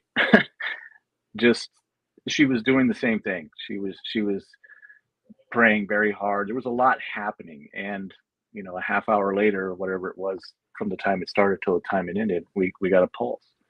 So I think you can't say that anybody and everybody that's done that has had the same outcome, but you just don't quit. You believe, whether it's the religion that you practice, in each other, your family, your loved ones. I feel like I had Jelena believing that we were fighting, little man and I. I think that's the key thing, is you just have to believe, no matter whatever it is. You just have to genuinely believe. Well, I kind of think that you probably were fighting with little man and did finish him off. I don't know if you flushed him down there, but I'm pretty sure if there really was something like that, you were fighting with it, and she was flushing, and it was a team effort and stuff. If he could get away, he was probably saying, "I'm out of here. These people are serious. I'm going somewhere else." Yeah. Well, I just to back up what you're saying, I got really sick over in Scotland, and when I got back, I used to walk 2 miles to get a sandwich every day, and when I first started to walk, I was like having a hard time breathing. But after about 100 yards, it was okay. And then one day I came back, and I noticed while I was driving, I was not paying attention, right? And I thought, this isn't good. I might hurt somebody. I got to do something. So I came upstairs and opened my door, and I closed it behind me, and all of a sudden I couldn't breathe at all. And I mean, I had my hands on my knees. I was leaning over, and I was going, and not an ounce of air. Now, I probably went for like 2 minutes struggling as much as I could. And finally, I just said in my head, because I couldn't talk, I just said, "God, please help me." And instantly I was standing up straight and breathing. And I was like nothing had ever happened. I was like, wow. Yeah. Thank you. But Yeah. but when I went to the doctor, they gave me a blood test, and 2 days later they called me up and said, "Get to the hospital." I said, "Why?" They said, "Your red blood cells are almost at a lethal level." Yeah. And I got down there, and they shot me down the hallway like a missile into the thing. He just started giving me transfusions and everything else for 4 days. So Yeah. sometimes you get help. All you got to do is just mention it. Yeah. Well, and you got to believe, I mean, you got to get to that point. Like, I can tell everyone that's watching right now that you are absolutely the worst patient to try to take care of, especially in Scotland. When you're like, hey, Mikey, watch me try to get up these stairs in Roslyn. And I'm watching the blood drain out of your face every time you're coming up another step. I'm like, he's going to go down. He's going to go down. But you wouldn't listen. And so we tucked you in bed. And then the girls and I in the hallway had a little powwow. We said, listen, we're going to do Rick checks. And if he doesn't answer, we're kicking the door in and we're calling the Scotland's version of 911. And we're just going to wait till he passes out and can't fight us anymore. And then they'll just come and take him in the ambulance. So I'm glad that when you got. I got beat up by my suitcase. It wouldn't have been hard. Yeah. Well, I'm just glad that when you got to that point, you realized it and you asked for help and you were genuine. You were genuinely, when something's wrong, your body. And Well, I think too that, man upstairs hears everything, right? And I think the fact that I said, I got to check this, I don't want to hurt anybody when I'm driving. Right. That probably steered some more stuff my way, like. Yeah. Some help. Yeah. Well, and as well as I do, and another thing about this field is having we've had the pleasure of working with some really talented mediums and psychics along the way. And sometimes their feedback kind of helps, maybe at least makes you feel like you're validated a little bit too, like you have sometimes. I'm not saying that people are seeing things with you or someone that's not there or whatever it is, but what I gathered from them is you have a different kind of an energy. It's true. You meet someone at the supermarket and in line, and they just feel different. Like their frequency's higher, their vibration's higher. It's just how they're built. And some doing this all these years and having met a lot of these people, I've had multiple encounters where I've been told I have a lot of energy around me. And it may have something to do with being in the medical field, or I don't know, but maybe I'm just blessed. Well, it could have been a lot of those babies that you helped cross over too.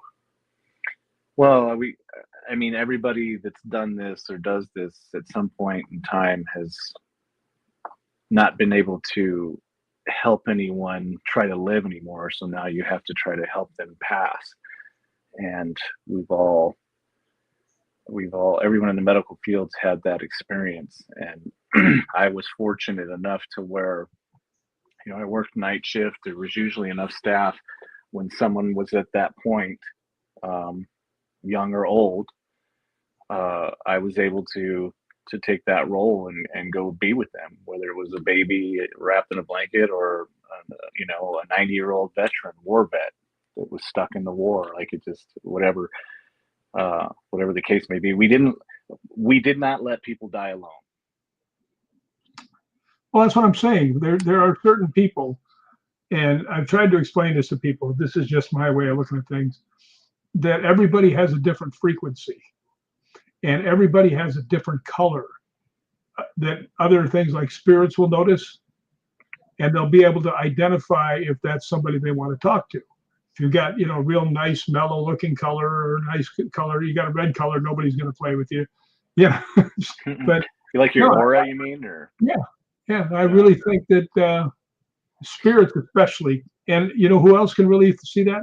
Dogs. Yeah. Dogs. I've had so many dogs just run up to me and, just jump. And they're saying he doesn't do that with anybody else. Happens to me all the time. Yeah. You know, as one person explained it to me one time, actually gave me a color.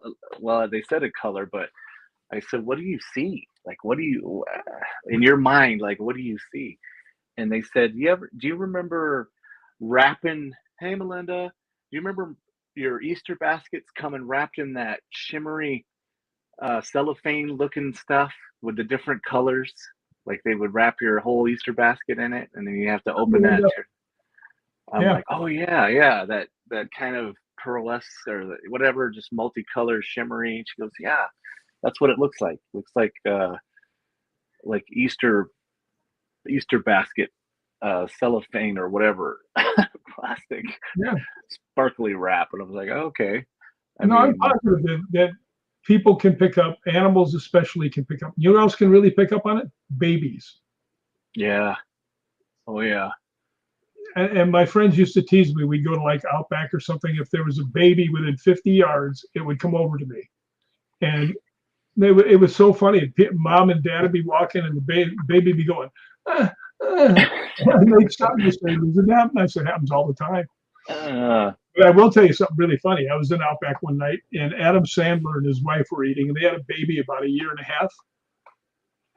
And the baby just started howling.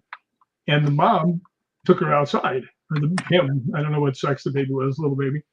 And about 10 minutes later, she comes in and sits down and she starts eating. And the little rascal fires off again, right? And Adam picks the baby up and he goes outside, right? And a little bit later, he comes back in, sits down, and he finishes eating. She finishes eating. And he gets up and he walks. He was at the next table over on the opposite side, right? And as he got up, he's walking towards me. And I said, excuse me, you mind if I ask you a question? And he goes, sure. What? And I said, you two ever eaten together? And he looks at the baby. He goes, yep, about a year and a half ago. Oh, that's awesome. That I was thought you were going to say something like you took the baby outside. I'm like, Adam Sandler did not let you take his child outside. no. You do have that calming effect, though, Rick. Not so much. Although I am very protective. You are very protective, yeah. I mean, this is going to sound like BS, but to my best count, trying to remember over my life, is I think I've saved 14 people from dying. And I'm not talking about when I was a lifeguard. Right. I saved one in Edinburgh that one time, the kid that walked out into traffic and I ran out there and ran him back in. And, a bunch of times I've saved people. One guy drank an entire thing of vodka when I was in college. Oof. And everybody was screaming. He's we can't wake him up. We can't wake him up. And I went over and I gave him the old external stuff. And I mean, because people were didn't know how to do it. They were trying to do the stuff. And I'd been a lifeguard, so I knew how to do that. But I knew he was farther than CPR was going to work, right? And I just wound up and just went, boom, right on his chest. And he popped up and he went, ah, ah. Everybody went, wow, that was pretty cool. Never thought beating him up might be the right answer. But I saved my brother's life from drowning. I saved my dad from being shot. It's just, I don't know. Just maybe that's my calling in life. I'm supposed to protect other people. Well, and maybe like you know how you said in the beginning of the show when you and Lori and Kat and I and certain people, I mean, that's just to name a few. You and I have had extreme success on investigations with people, whether it's just people that show up for the event or whatever. Maybe it's just you and I, but you could say you're like the protector. Maybe I'm like the healer or whatever, however they would label it, because I'm in the medical field, because you were, a stunt guy, like this is your thing, but that's where our frequencies are. And when we all come together, and you sprinkle in the Cat and Lori and whatever other personalities that come in and kind of complete the circuit, maybe that's why these things happen with our, we've really, I think it would be harder, Rick, for us to name a place that we've been together and investigated where we haven't had something happen. That's pretty true. I don't really remember anything happening at Winchester Mystery House though, but that was because it was so noisy in there that you couldn't hear anything. Yeah, but Lori and I had one of the coolest experiences. Remember when her battery died in her SLS camera? Yeah. And we had to go back downstairs to where they had our equipment room and everything set up. And We you were swapped. helping some lady on the way back. Well, yeah, we swapped batteries. And remember, before that, during Patty's seance, Lori was getting crap all over that room Yeah, she was. with her SLS. But when we were going back up to meet up with you guys, there was remember that crazy window in the floor that had the railing around it to protect people from walking over it was a literal window in the floor that you'd fall straight through. She had fired her SLS back up to get ready to meet up with the group and start recording, and something popped up on that window. So Lori and I stood there and watched this thing, and then another one popped up on the actual window ledge. And just like at LAPD Museum, where it looked like the two were fighting in that enclosure, and then they were trying to crawl out of it, it literally looked like whatever was on the window ledge was trying to help the other one up off of that glass thing on the floor. We were watching this live, like on That's our way pretty back. cool. It was insane. I mean, Lori, I don't think we were recording it though, because she had just turned it back on just to power it up to meet back with the group. I think I might have got something on the phone, but it was just one of those things. But that was at Winchester. So, but yeah, like I said, I can't think of a place that you and I have been where we haven't had something happen, because No, I think it's that chemistry, you know. well, that's why I asked you to be the first person I've had on, because we've had so many stories together. I mean, name a place that something didn't happen. Yeah. You know. Yeah. Oh, there's Lori. You recorded it with your phone. Yeah. Yeah. It's out there. But Lori, you know what I'm talking about, girl. You remember that? That was crazy. How long did we stand there and watch that? Hey, girl. Yeah. Hey. Hey, girl. Hey. But you get our personalities together, and I think we go into these locations with an open mind. You know, I set up equipment because I'm recording the environment and I'm looking for data, but I don't just shut things down or try to debunk stuff. And then you're never provocative. You don't provoke, but you're very deliberate, and you speak, like, you say what you mean. And I don't feel like that's attacking or aggressive. I just feel like you're being like, hey, you're calling people out. You're like, did you get upset like at the Allensworth with that thing that happened with Allie there that night. You went into protective Papa Bear mode, and Jamie was in Mama Bear mode. It was the whole thing, but like that energy, that combination of things, I don't know, I wouldn't say it manifests, but maybe it helps recognize what's happening with everybody there together. Well, I have to tell you that what happened at Allensworth was so bizarre. I mean, Mikey and I were there with some other people, and we were doing what's called an energy circle. And all of a sudden I saw something, and I'm not psychic. I have things that pop into my head, but I think everybody has that. Yeah. And I saw, like, from above, like a security camera of the hallway where we all had our rooms. And there was a bald guy standing down by the window. There's nobody else there, right? And he starts walking down, and then I start saying, I'm seeing somebody walking down the hallway. I couldn't see down the hallway because it was up there, and the door was this way. You couldn't see down the hallway. And I'm sitting there, and they said, "What's he look like?" Now, Colonel Allensworth's place was built all by Black people, and it was all the places to live there were from Black people. And if I was going to make up something, I wouldn't have said he's a tall white guy that's bald, right?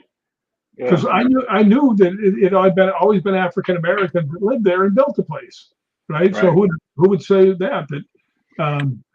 A couple seconds later, there started to be this black mist starting to form, and that guy went gone, right? and you Yeah. could just feel that it meant harm to somebody. I mean, it Right. was nasty. And the girl at Michelle, remember the psychic? Yeah. I said, something's down there. She goes, yeah, I can feel it too. And then you asked me, you said, what's it doing? I said, it's after somebody. And I didn't want to say who it was.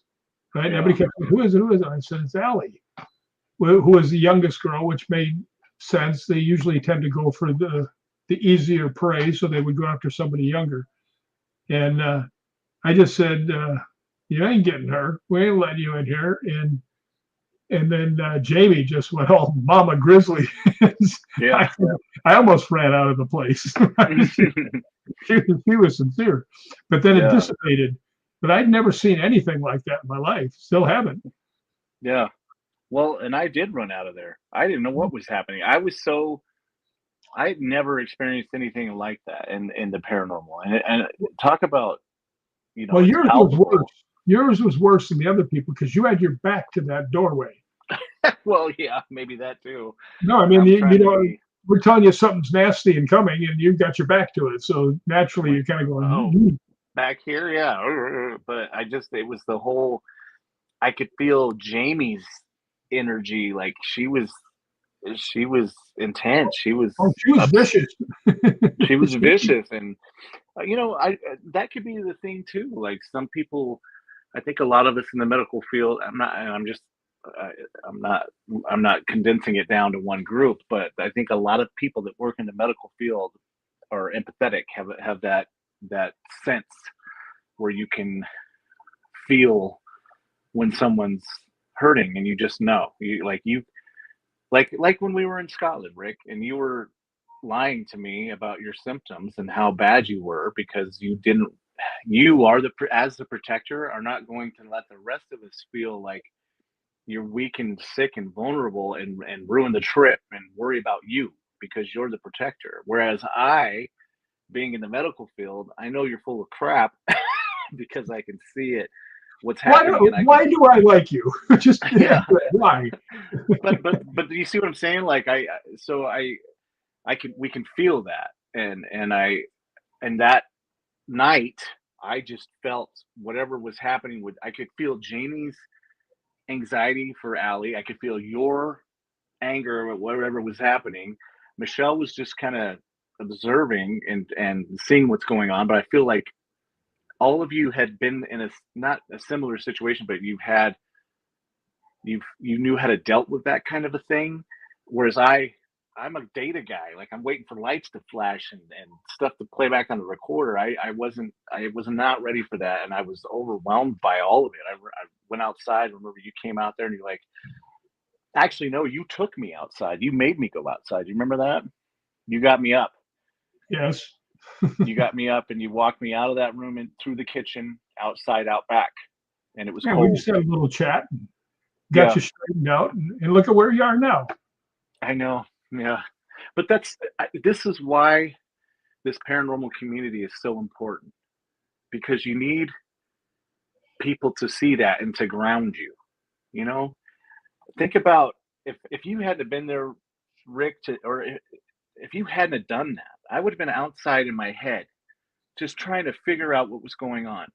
I'd have been upset that Jamie was upset and you were upset, and that I didn't have a clue. I didn't know what was happening, and so you coming out and talking to me. I remember the first thing you said is, "What are you feeling right now?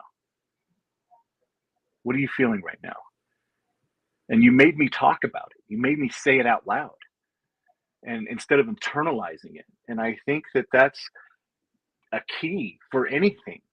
Anybody that's going through anything, you have to, you know, speak your truth, and you have to be real with it, and you need that person that's going to encourage you to do those things. And I've been blessed in this paranormal field, in this community, to have people do that. They, hold you accountable for your feelings, and that's what we need to keep us from going crazy when we're fighting things we can't see. Well, I got to tell you, you have come a long way since that night. Yeah. I mean, a real long way. And I tell people this all the time when I'm on other shows, that you are one of the finest investigators that we have. Did we ever get a picture of one of the drone shots, for goodness sake? I sent some stuff to No, I Carl. mean, Carl, can we show one before we run out of time? Yeah, Mikey is a world-class drone expert. I mean, he really is. Well, you are. Thank you. I mean, I say love like that little guy. who? I lost one, my drone. I tell you, I lost Raven in Alabama. She went down. Well, let me ask you a question. Something jumped into my head. Uh-oh. Yeah. No. You know the things that you can put on your car in case someone steals it, or you can put it in your Oh, wallet? yeah. Why don't you put one on your drone? It's built in. As a matter of fact, Is it- when we were in Scotland the first time at the Suicide Bridge Castle. Here comes one. Oh, there's Balgoni. Yeah, it's Balgoni for sure. There's It's a great picture. Balgoni. Yeah. Oh, this is the cemetery in Couros, where we had to hike about a half mile outside of town. And I was flying back in, and there's the old chapel. They used to have the old chapels in the cemeteries, and then I got some of the headstones. I actually flew the drone low through that cemetery. Got some pretty cool stuff there. From That kind of looks like temple too. Yeah, now you know who this is. You know where this is. Is that where you landed? There? Yeah, I see it. Yeah. I got to brag about Mikey. Do you see the little rectangular thing out there in the mud? That is where they buried a witch underneath that. And it's all water comes in, and I mean, talk about being lonely under there. But we were all sitting there, and Mikey fired up his drone and put a flower on it and went over and flew out there and put it on that thing right there. I almost started crying. It was so cool. Yeah, they actually and here's me flying back to the group after we did that. So the group and there's you, Rick, pointing right at the drone coming back. So remember they had asked it was Gregor, I believe, had said, no one's ever put flowers on her grave. Do you think you could put flowers on the drone and land them on her stone? And they were picking out those little daisy looking flowers there along the wall where everyone's standing, and we tucked them into the landing gear and flew right over that. Yep, right there, Carl, you got it right there. That's the marker. And we were able to drop the flower. Actually, you got video of it on your phone, I believe, Rick, and then everybody cheering afterwards. Yeah, that was really something. Yeah, that was really something. It was great. And then I that's don't me know how many back. drone guys could have done that, by the way. Maybe, yeah, I might be the only one. There's Airth Castle. I love this castle. I don't know what it is about this castle, but this is the first castle that we saw when we got to Scotland, and that's where actually a half mile down the road from here is where we got to pick the cover for your book. Yeah, your second book at the cemetery there. Yeah, but yeah, Airth Castle. You know what? I got to tell a story because we've only got a couple minutes left. Mm-hmm. You are so good at this, Mikey. And it was so cool too, because we had Jay Blumke and he's expert too. So that was really cool. Mm-hmm. But Airth Castle, we went in there, and the guy that was running the castle terrified of ghosts, right? Well, yeah. We're in this one room, and Mikey's, by the way, is really good at audio too. And he's talking, and he just got something came through, right? And he says, let's see what it is. And right then that guy opens the door right next to me, and I'm only maybe 7 feet away from Mikey. And he's just playing it. And just as the guy walks through, it goes, "Get out." And the guy goes, "Oh, okay." And he turned around and he left. Remember that? Yeah. That was hilarious. I mean, we were laughing so hard. It wasn't funny, but it was. I mean, it was just perfect timing. Like literally playing the recording back. He's terrified. Like you said, he doesn't like to lock this castle up at night and all the things. Opens the door to tell us it's time to move on to the next place. And as he's about to say, it's time to go, I hit play. It says, "Get out." And he says, "Wait," and he turns around and closes the door and he walks out. Yeah, he booked. He was out of there. He was gone. But yeah, no, good times with Rick McCallum. I'll tell you, and I wouldn't be here without you, my friend. Well, that's why I always invite you, because I got somebody to play with. So, I appreciate it. Carl, are we running out of time?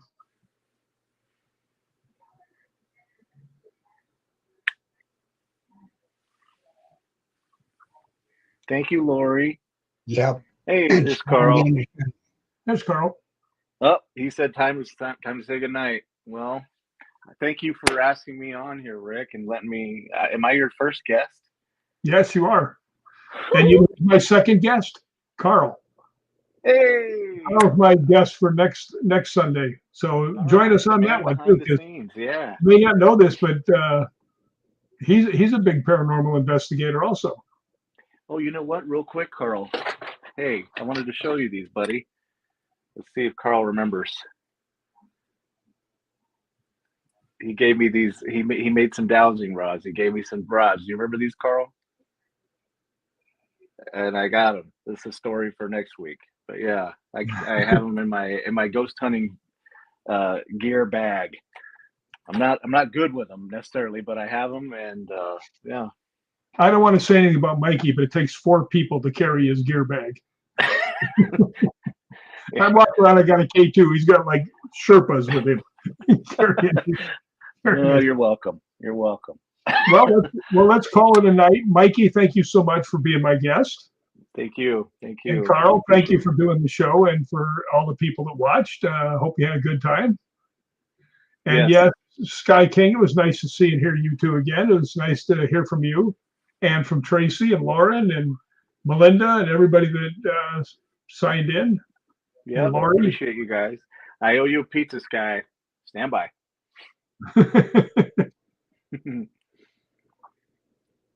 Well, thank you all and good night. Appreciate it. Carl, thank you so much for setting us up with the pictures and everything else. Good night, everybody.